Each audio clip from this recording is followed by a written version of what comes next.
මල් පොහොට්ටු රාශියක් සිපගත්තා. ඒ සිප ගැනීම මටද විශේෂ සිප ගැනීමක් වුණා. ඒ මොකද කියලා දන්නවද?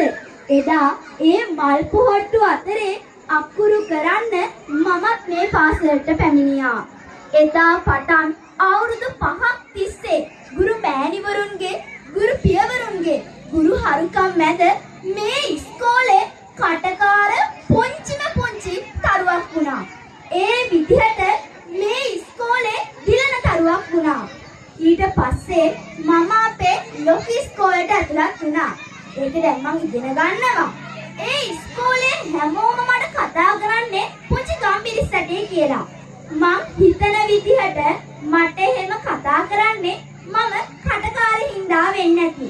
ඒ වගේම මතක් කරන්න ඕනම දෙයක් තියෙනවා. ඒ තමයි මේ ඉස්කෝලෙන් ගත්ත පන්නරේ නිසා මම දැනට සමස්ත ලංකා කතිකතරගේ 4 වෙනි ස්ථානය ලබාගෙන තියෙනවා. ඒ වගේම මමයි අයියයි අපේ ලොකු ඉස්කෝලේ තිබුණු ශිෂ්‍ය පාර්ලිමේන්තුවට ඇතුළත් වුණා. ඒකේ වැඩිම ඡන්ද ප්‍රමාණය දෙවනි වරට ලබා ගත්තේ මම. අයියා 3 වුණා. ඒ ගැන මට හරිම සතුටුයි.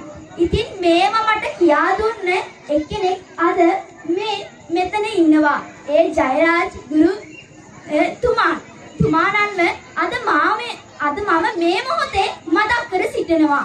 ඉතින් නංගියේ මල්ලියේ අවුරුදු 5ක් තිස්සේ මේ ගුරු මෑණිවරුන්ගේ ගුරු පියවරුන්ගේ ගුරු හරුකම් නිසා මම මෙහෙම මුවහත් වුණා නම් අද ඔයගොල්ලන්ට කොහොම වෙන්න පුළුවන්ද? ඉතින් හැමදාම උත්සාහ කරන්න. පස්සෙ නොබසින්න. එතකොට ඔයාව වටන්න කාටවත් බෑ. ඒ වගේම මං වගේ තරු ගොඩාරියා මේ ඉස්කෝලේට දායාද දෙන්න මේ අපේ ඉස්කෝලේ ඉන්නවා. අති විශාල ගුරු පවුරක්.